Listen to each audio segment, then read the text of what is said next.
ناظرین السلام علیکم، میں ایڈوکیٹ خوشحال خان اور آپ دیکھ رہے ہیں میرا یوٹیوب اور Facebook channel live with Khushhal Khan. Arshad شریف شہید۔ ناظرین، ارشد شریف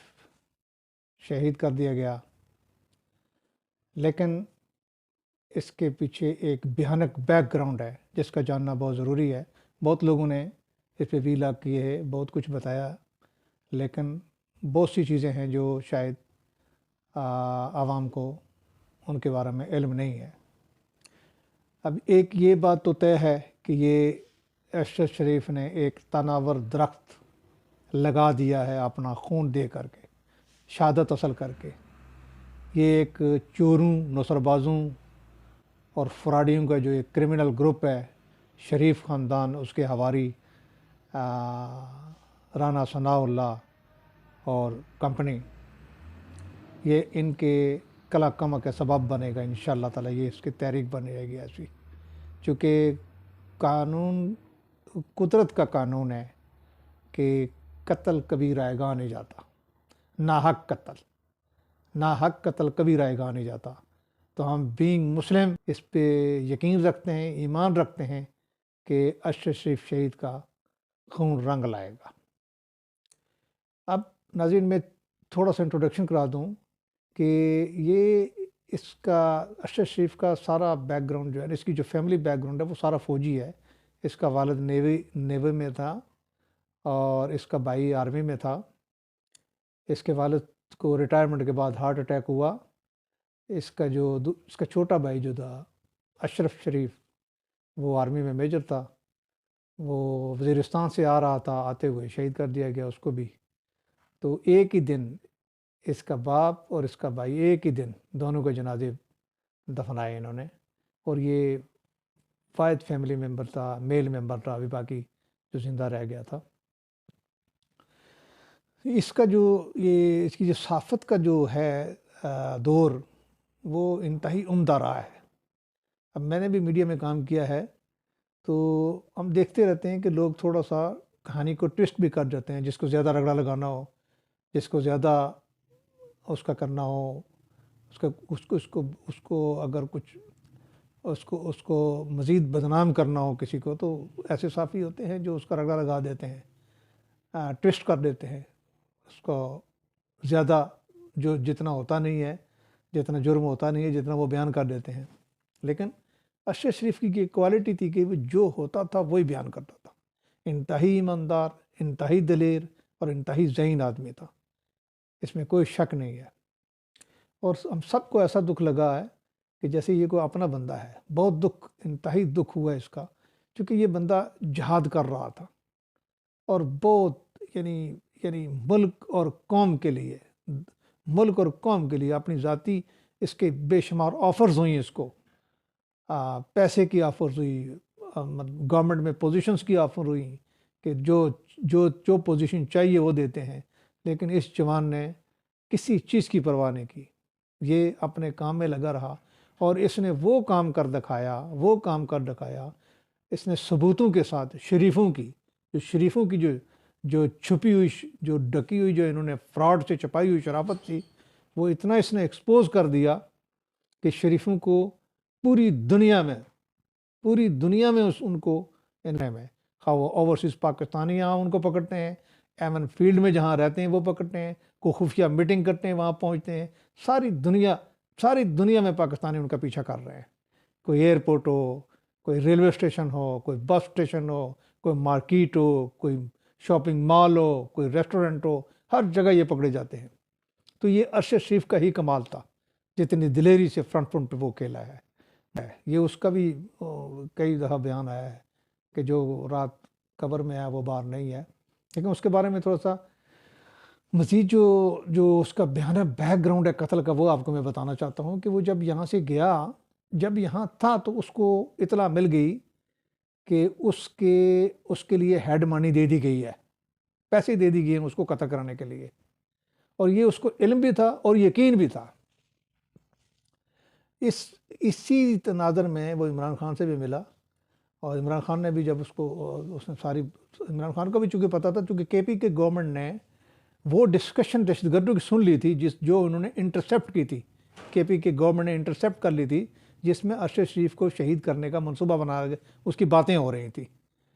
تو اس وقت عمران خان نے بھی ان کو مشورہ دیا کہ آپ چلے جاؤ۔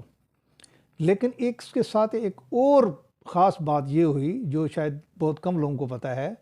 کہ جس گروپ کو انہوں نے قتل کرنے کے لیے پیسے دیے، اسی گروپ میں سے ایک بندے نے اس کو ساری اطلاع فراہم کر دی کہ بھئی آپ بالکل جگہ جگہ چیز ہو رہے ہو، آپ نکل جاؤ، ملک سے باہر نکل جاؤ۔ اور یہاں تک اس بندے نے اس کو بتایا کہ آپ نے اسلام آباد، لاہور یا کراچی سے نہیں جانا، آپ نے جانا ہے تو پشاور سے جانا ہے، اگر آپ بچنا چاہتے ہیں تو آپ نکل جائیں۔ تو یہ اس نے اپنی ایون سم اپنی توڑ کے یہاں پھینک دی تاکہ لوکیشن ٹریس نہ ہو سکے۔ پھر یہ وہاں سے چلا گیا، اور جب یہ دبئی پہنچا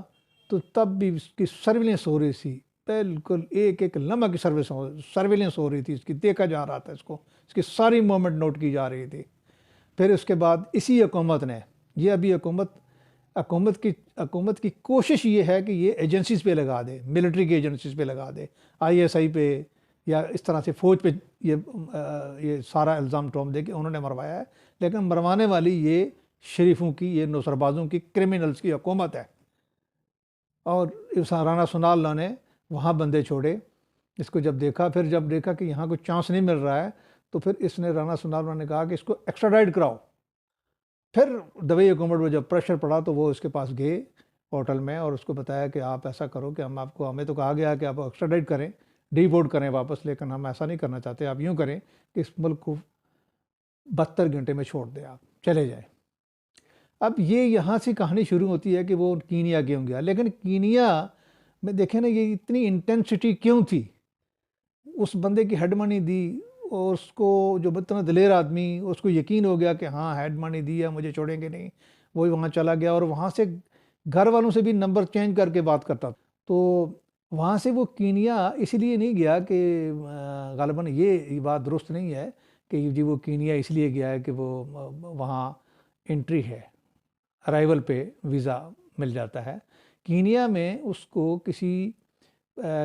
فوجی افسر نے بتایا، اس کو کلو دیا، بہت پہلے کی بات ہے 2013 کی، کہ شریفوں کی وہاں بزنسز ہیں، شریف خاندان کے، اور انڈین تاجر ہیں، ان کے وہاں پر بڑے بڑے بزنسز ہیں کینیا کے اندر۔ تو وہ وہاں وہ چیز کر رہا تھا کہ وہ وہاں انویسٹیگیٹو سٹوری کو بنائے۔ تو یہ اس میں بھی چونکہ یہ تھا، اس کا بھی انپٹ تھا، تو یہ ساری چیزیں مل کے، یعنی ان کو جو مروانے میں جو ہاتھ ہے وہ اس پریزنٹ کرمنلز حکومت کا ہے۔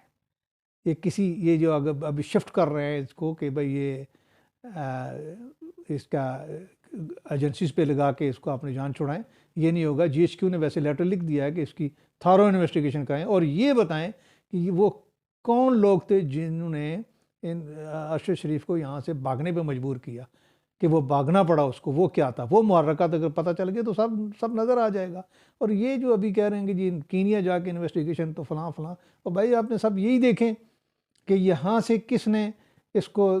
ارشد شریف کو یہاں سے مجبور کس نے کیا؟ بس جس نے مجبور کیا وہ بندہ پکڑا گیا، اور وہ پکڑا جائے گا انشاءاللہ تعالیٰ، اب چھوٹے گا نہیں، کیونکہ یہ خون رائے گاہ نہیں کبھی جاتا، یہ قتل ہے اور ناحق قتل ہے، یہ ناحق قتل کبھی رائے گاہ نہیں جائے گا۔ اس کے ساتھ ہمدردی ہیں، اس کی ماں بیچاری، اور جب پہلے دن جب دیکھیں ماں کا، جب پہلے دن گئی تو ماں کو شک پڑا کہ یہ میرے بیٹے کو وہاں پر مار کے کہیں پھینک ہی نہ دے۔ وہ جو بھی جاتا تھا وہ یہی کہتی تھی کہ میرے بیٹے کی لاش مجھے واپس لا کے دو، اور مجھے کچھ نہیں چاہیے، ہر بندے کو اس نے یہ کہا۔ تو خیر اتنا ایک میڈیا، اتنا ایک ہائی لائٹ ہو گیا معاملہ، ہو سکتا ہے وہ نہ دیتے وہاں سے، یہ بھی ممکن ہے، لیکن آپ کو ان کو پتہ ہے، دنیا کو ساری کو پتہ ہے کہ جو کینیا کی جو پولیس ہے وہ تو ٹارگٹ کلنگ کرتی ہے پیسے لے کے، $500 سے لے کے $5000 تک ان کے ریٹس ہیں، وہ خود مارتے ہیں۔ تو وہاں بہت ایزی تھا۔ اب اس کو موت کھینچ کے وہاں لے گئی، اس کی موت آنی تھی، یہ چیز ہونی تھی، لیکن جو قربانی اس نے دی ہے میرا خیال ہے وہ رائے گاہ جانے والے نہیں ہے، اور جو اس کا ناقابل اعترافی نقصان ہوا ہے۔ لیکن ایک بات ہے کہ وہ میرا جو میری ایک اطلاع ہے مجھے اطلاع ملی ہے کہ وہ لوگ ایک ٹیم بن گئی ہے، ایک وزڈم والے لوگ، دلیر لوگ، تھوڑے جو اثر رسوخ رکھنے والے ہیں، صافی ہی ہیں وہ اب اس چیز کو چیز کریں گے کہ یہ وہاں کیوں گیا اور وہ کون سے بزنسز ہیں شریف خاندان کے جن کو یہ ٹریس کر رہا تھا، اور انشاءاللہ تعالی میرا خیال ہے ایک نئی کہانی پاناما کی شکل میں ایک نئی کہانی آنے والی ہے۔ تو ناظرین، آج کا ویلاگ